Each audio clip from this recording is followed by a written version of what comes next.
Hi. Hello, Sam. Hi, Adele. How are you? I'm good. How are you doing? Very well. You look lovely in your aubergine.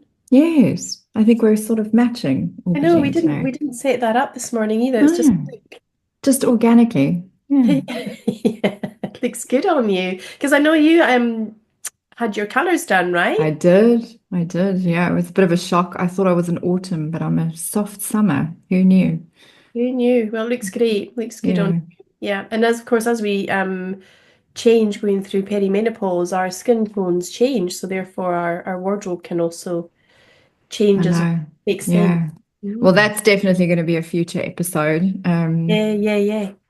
Cool. So, what are we doing today? Today, we are talking about resourcing. Mm, And resourcing in terms of when you want to focus on recovering from something really traumatic, mm, you got to see it as like, first things first, you need to be safe. You can't have active trauma happening if you want to recover from what's happened. mm. Like I had somebody in the last week who's got an ongoing domestic violence situation and she's not safe yet and she wanted to do trauma therapy. And I'm like, no, from an ethical perspective, a safety perspective, any perspective, you have to first get to safety. So you've got to kind of Mm. prepare. You got to get yourself to base camp before you climb Everest. That's kind of the analogy that we use to kind of get some tools in place. And let's just Yeah. talk a little bit about why that's important. Rather than just thundering in, why don't we thunder in? Well, trauma is it's not what's happened to you, it's what's happened inside of you. And so you're Mm, in this constant state of fright, flight, freeze, and fawn, mm. the four Fs. And as you say, the key thing about being traumatized on the inside is that you have this overwhelming experience and sensations of being unsafe. Yeah, So unless you 100%. take that, unless you change that environment of unsafety, you're kind of constantly working against that. Like there's going to be that resistance because you have to remove the offending thing that keeps you in an unsafe space because trauma is that.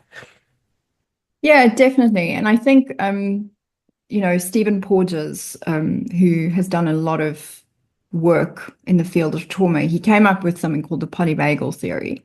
Mm, And it nicely describes what happens within the autonomic nervous system yeah. when we are not in a safe space and we are not regulating well. So you have two parts of the autonomic nervous system. You have parasympathetic and you have sympathetic.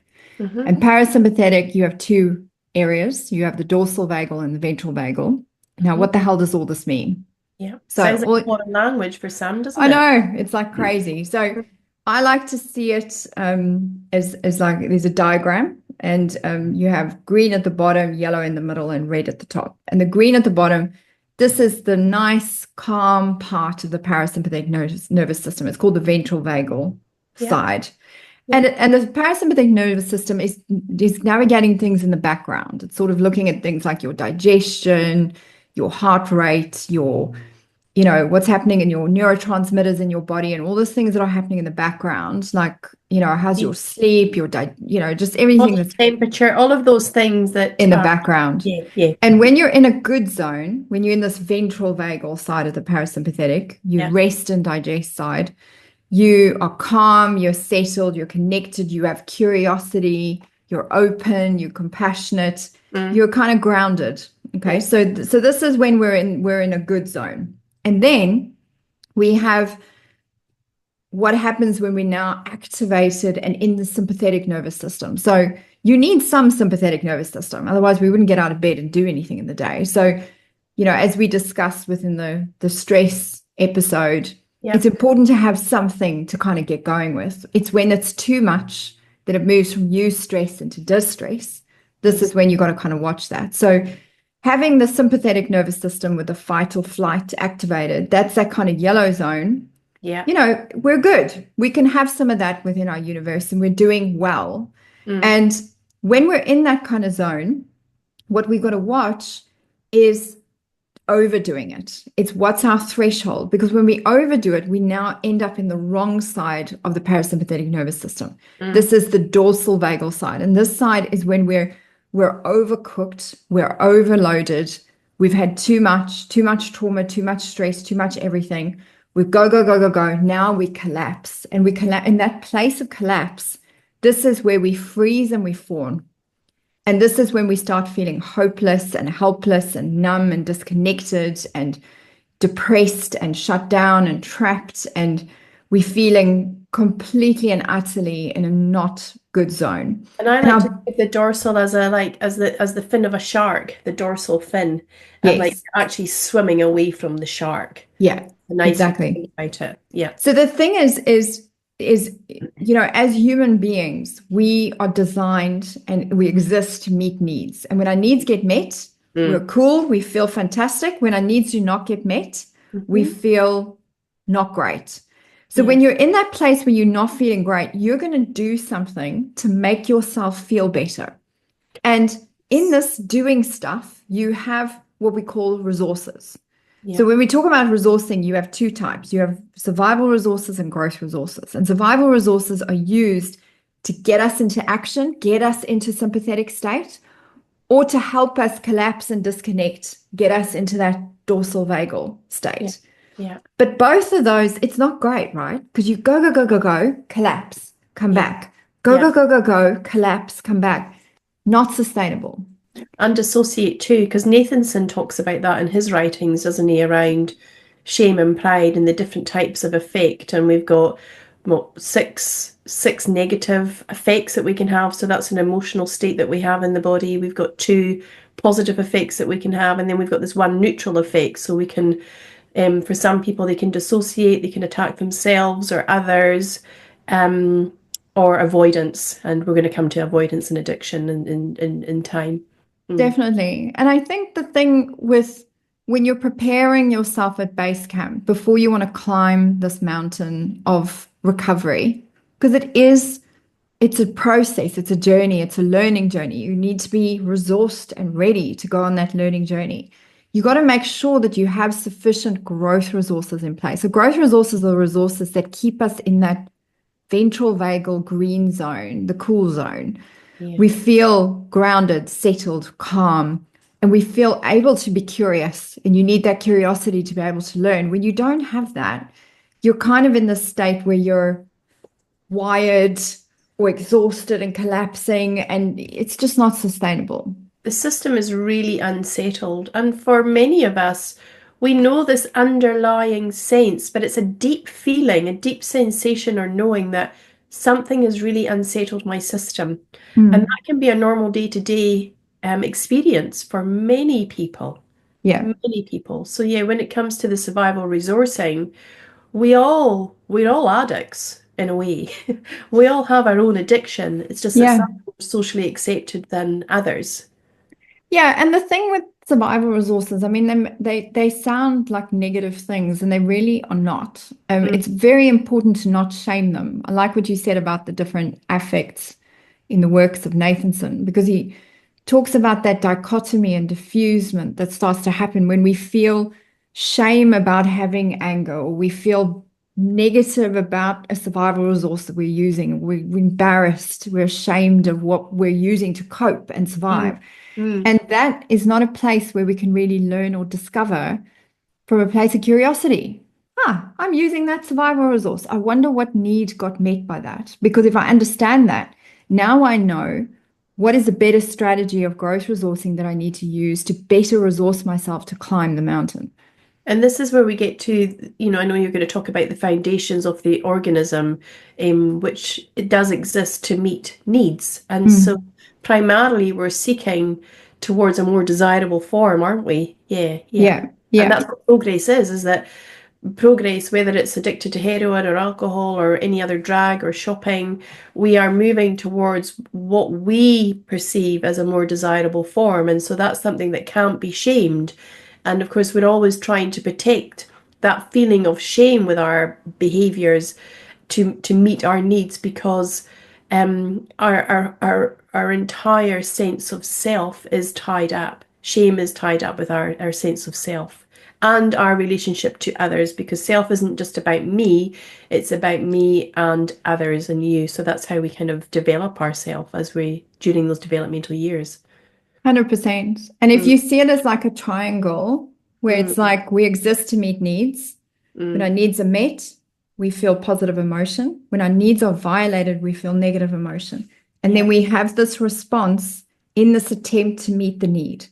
We're yeah, constantly trying to get our needs met. We're biologically and system wise, we're actually quite simple from that perspective. Is yeah, you want to ask somebody what's motivating them to do X, Y, Z. Well, they're trying to meet a need.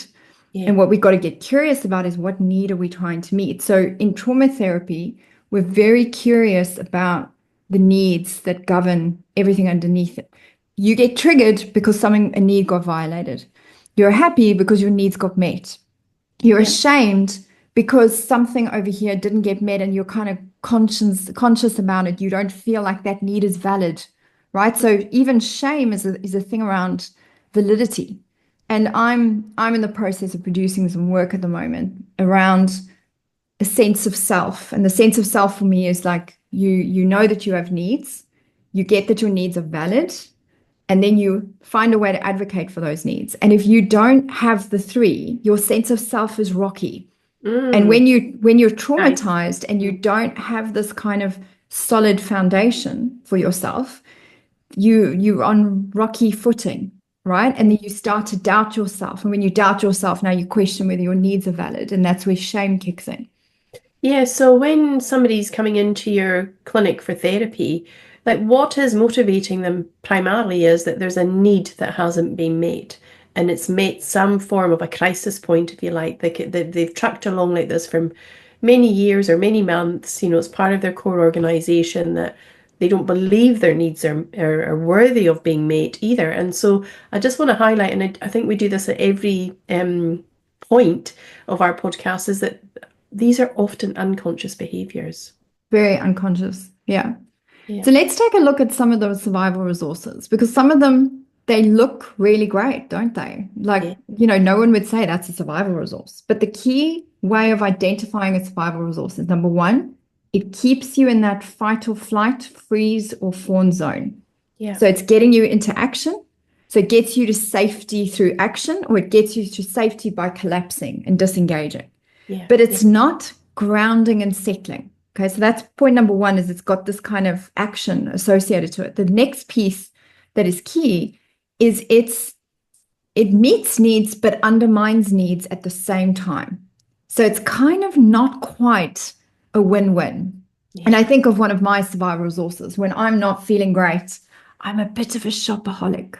And then I feel fantastic in the moment that I do it. I'm awesome. I've met the need. And then afterwards, I'm like, oh, how am I going to hide the shopping bags and all the deliveries?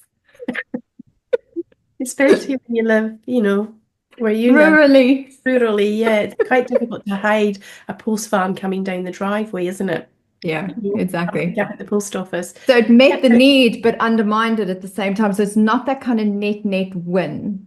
Yeah. yeah, and so the need for you is to settle the system, to get out Mm. sympathetic nervous system mode, that Yeah. dorsal ventral.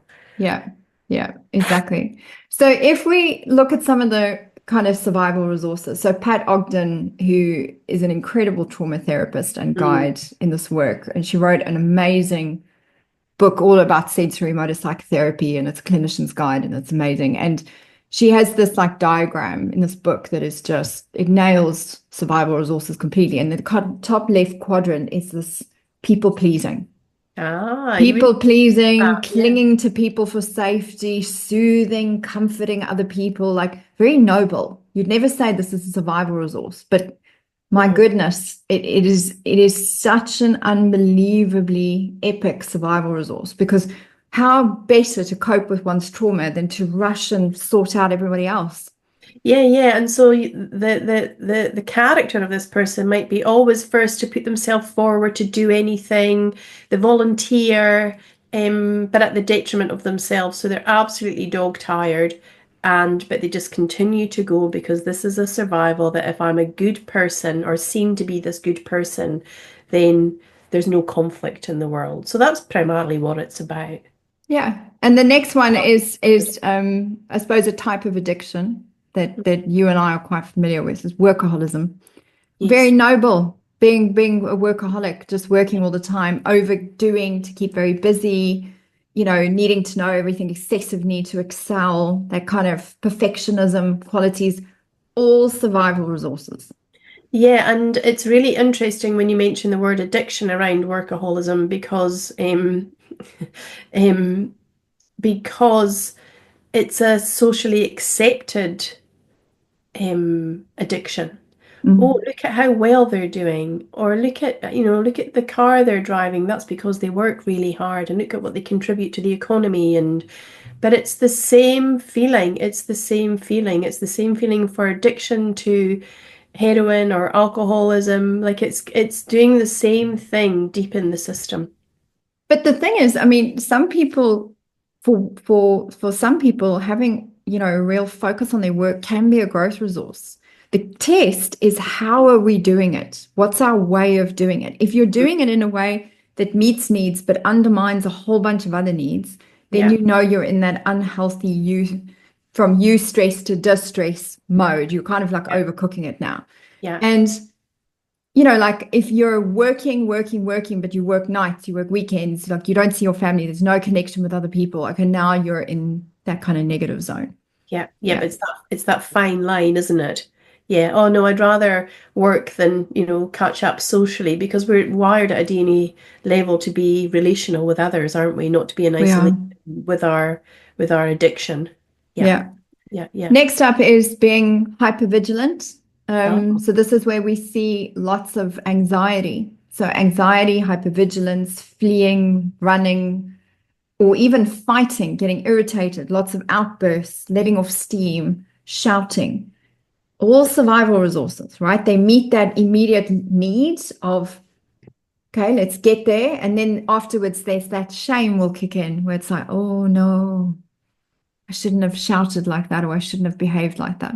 That's also a survival resource. yeah. So you can be addicted to adrenaline and noradrenaline and cortisol. Mhm. Really, that's what we're saying here. Yeah. Is really interesting. And that might be that you had a very stressful time in the womb, for example, just to keep it, basic, but that your mum might have been incredibly stressed in the womb while you were in the womb. And so you've used to high levels of stress hormones. And so you've come out hypervigilant. So that's Yeah. been part of your makeup in utero. Yeah. Yeah. Definitely. Mm. Next, kind of survival resource are our gamers, right? Ah, People that are addicted to the spiritual fantasy universe, right? mm. Now, again, gaming can be great, but it's if you're gaming for 12 hours every single day and you like can't sleep properly and you can't get to work or lectures or whatever it is that you're up to, now you know that it's tipped into a negative edge. The same way that people that are addicted to pornography or people that are addicted to escapism type activities, people that pick up books and they can't stop reading them. Yeah. That's kind of again, it's a survival resource.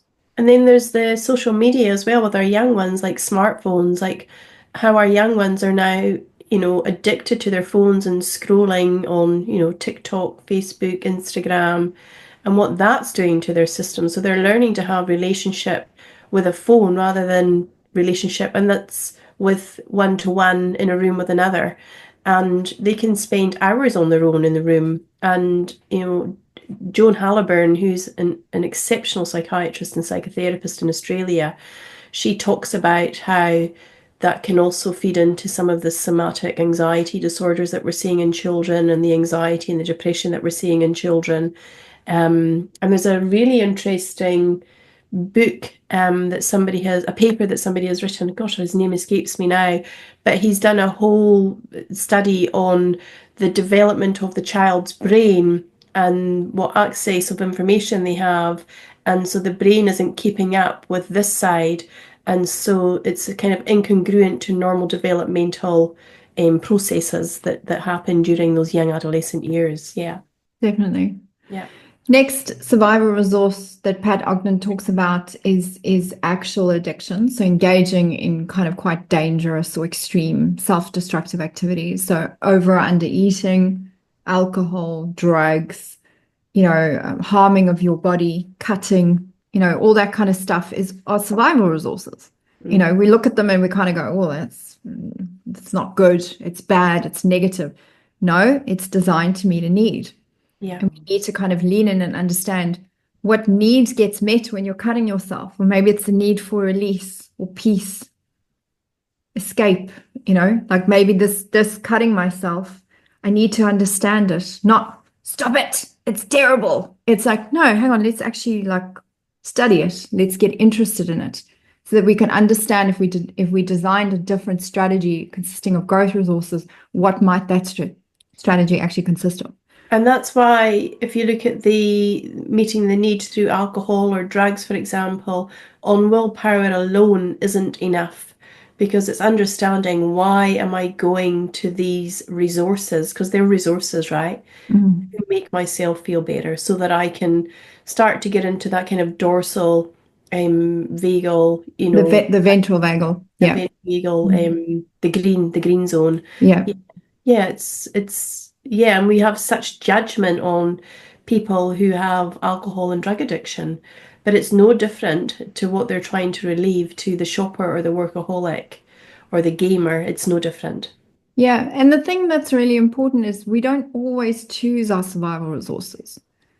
We're Mm, not actually in a place of choice when we're falling into something. We've mm, just found something that meets the need better than anything else. yeah. So, more survival resources could be disconnection. People that are impeccably good at completely keeping emotions that are not accepted at bay, becoming detached, sleeping through life. Basically, people that can just sleep for hours or disconnect that way. People that can dissociate, shut down, Mm, comply, submit, push parts of themselves away, only show parts that are accepted.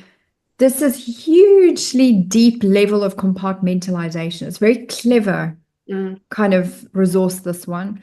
But I think with this particular resource, it's really identifying all the needs that get met, and you have to be quite clever what growth resources you put in place to adequately meet that same need for peace and ease. And the first thing is to become aware of it, right? Yeah. Awareness. Yeah. Yes. And Next survival resource though, it's like we're not always aware of it, which is rescuing. yeah. Hands up, who's done that? Mhm. Yeah. Exactly. Yeah. Yeah. Yeah. So tell us more about that. So rescuing and saving other people is, well, I mean, it can be a good thing, but you've got to be really careful about it because from a psychological perspective, there's Karpman, a great psychologist, did some work about the drama triangle. And if you run off investigating and helping and getting involved in like the business of other people, you are quite running the risk of being cast as their perpetrator at some point. Because in some way you're disempowering them to make them more of a victim in that situation. So it's Uh, not always appreciated. So being a rescuer is not always appreciated. But also sometimes if we swoop in and rescue without permission, we're not really empowering that person. mm, They're not grateful, right? So it's a thankless job and it can cause interpersonal conflict. And Adler, another psychologist, who said that getting involved in the tasks of others is a major source of interpersonal conflict. It is the source of interpersonal conflict for people. mm. So this is a survival resource that you end up just feeling depleted and never quite thanked or appreciated at the level that you were expecting. Yeah. And a little bit like the victim yourself. Like I did all this work to help everybody and now they don't thank me and now we're the victim and we're in the triangle. Yeah, because it wasn't set up with the proper consent to start with. So Yeah. you've taken over and, using that word enabling to continue being disabling. So yeah, when, you teach, it's like teach a person to fish and they'll eat for life rather than just giving them a fish. Yeah, Yeah. yeah, And there's a great book written by David Emerald called The Empowerment Dynamic, which reverses Karpman's drama triangle. And it basically talks about how if you're a rescuer, your job is to transform yourself into a coach. And your job is not to rescue, it's to empower the victim to create again. And yeah, I thought that was really, it's like a good idea in a way to that ultimately a victim is a victim because they're stuck. They're disempowered in that moment. And what they need is like, come on, you've yeah, got this. Go create again. Off you go. yeah, yeah, And that yeah. then kind of, puts that person back on their A game. Yeah, there's so much in this, isn't there? Like you don't think of survival resourcing, like we've covered people pleasing, rescuing, the workaholic, the gamer, obviously the drugs and the alcohol, the shopping, there's sex, there's gambling, like the list goes on and on and on, doesn't And it? then one of the most socially accepted forms, which can be a really dangerous survival resource, people that engage in ultra events. So enormous, extreme physical endurance, like running, cycling, lifting weights, extreme sports, ultra marathons. Yeah, They right. are some of the most traumatized people I've ever worked with. Literally running from themselves. Yeah, yeah, Yeah. And yeah. you got to look at it. It's kind of like if you're doing ultra marathons every single weekend, fine, it meets a need, but what are you undermining at the same time? Like if it's just net good, great, enjoy. Then it's a growth resource. But how are you doing it? That's actually quite crucial. Yeah. And Mm. then we haven't talked about eating. Have we discussed that with alcohol and drugs and eating is another Yeah. socially accepted addiction or resource that we see in society too. We can see it walking down the street every day. There's people that are carrying far more weight than is healthier for them. Yeah. And I think, we're talking a lot more in society about like our triggers for eating. Are we emotionally eating? Are we kind of eating our emotions quiet? What Yeah. is it that what is that need that needs meeting when Mm, we're eating? yeah. And I think it is a really important question. It's not about shaming people in whatever state they're in. It's actually looking at, Well, is whatever we're doing to survive and get to safety, is it meeting a need and undermining one at the same time? yeah. How are we doing what we're doing? Yeah. And Mm. that's where therapy comes in because you're going, how is this? What are my resources that I use? Because some people might not even be aware that shopping addiction is actually a resource or the people please Yeah. And the about. way to look at it is all of these things are short-term emotion avoidance tactics. Steets. Yes. And if Yeah. we think of them as emotion avoidance tactics, we're avoiding our emotion, which means we're avoiding the examination of the need that needs meeting. And if you're thinking about, you know, base camp, preparing yourself to climb the mountain to actually recover, you need to understand at quite a deep level what is it that are the needs that need meeting? Who am I as a person and how do I prepare myself in the best way?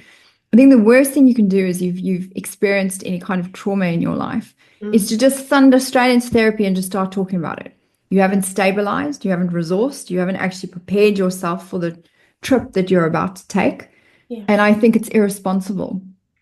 Yeah, and it Mm. takes a lot of safety and containing for somebody who has experienced trauma Yeah, because they are um protecting their identity of self.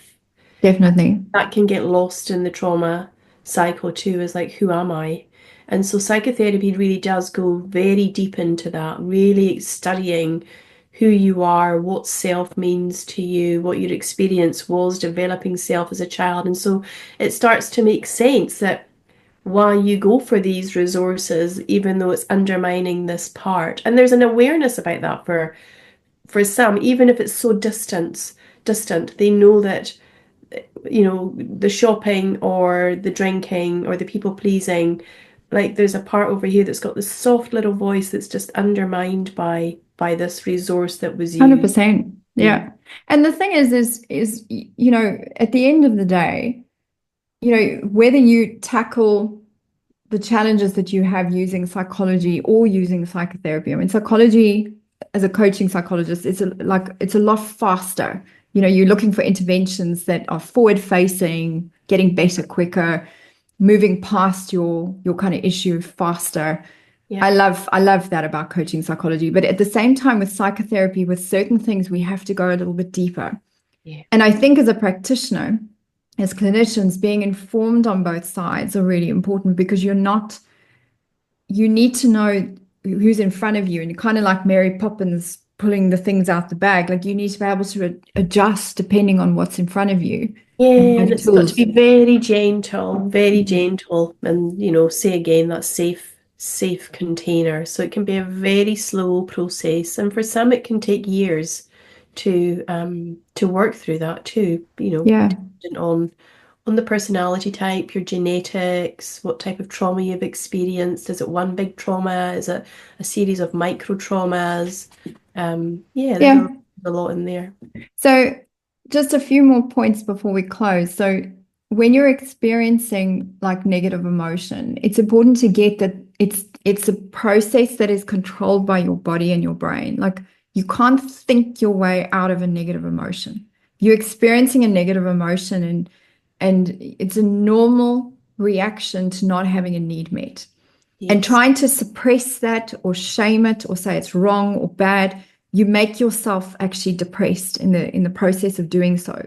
And there isn't a dial. You can't turn down negative emotion and turn up positive emotion. So some of Mm, this kind of toxic positivity crap that I hear that's out there, like, rah, rah, rah, say some affirmations in the morning and feel better. It's like I get really irritated by that shit because for me, that's dishonoring that actually, no, hang on a sec, we've got to lean in a little bit. There's a need that hasn't been met.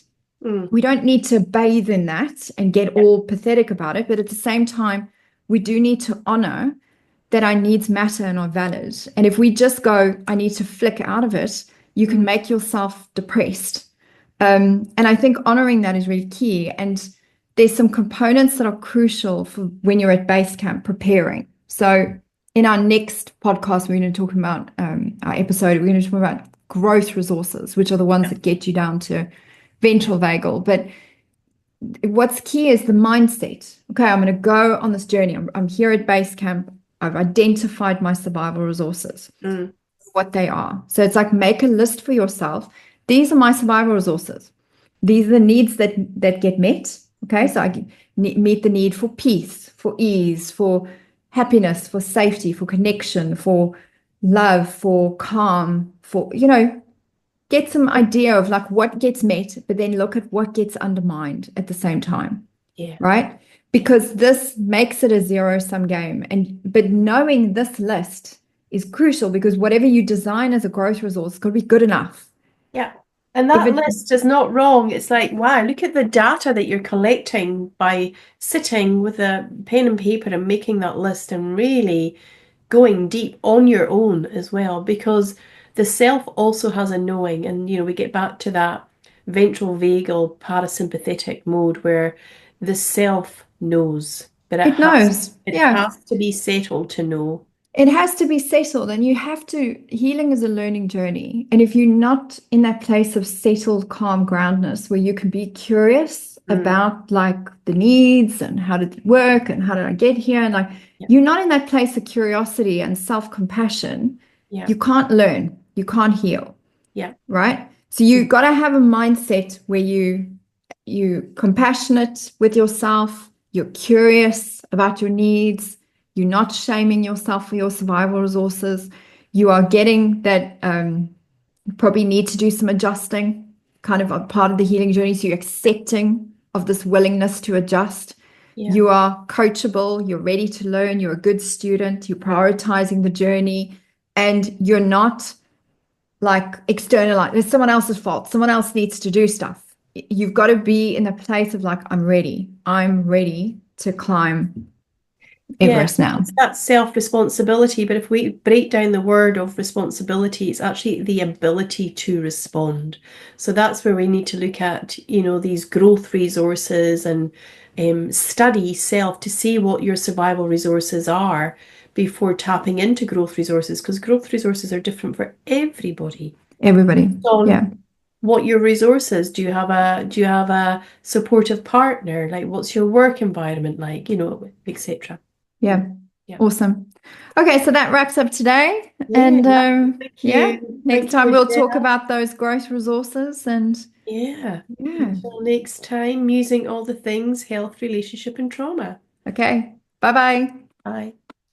The information shared on the Naked Insights podcast is for educational and information purposes only and is not intended as a substitute for professional therapy or counseling. While we aim to provide helpful and accurate insights, individual experiences may vary. If you're experiencing trauma, mental health issues, or distress, please seek guidance from a qualified professional. The views expressed by us as the hosts are our own and do not necessarily reflect the opinions or positions of any affiliated organizations.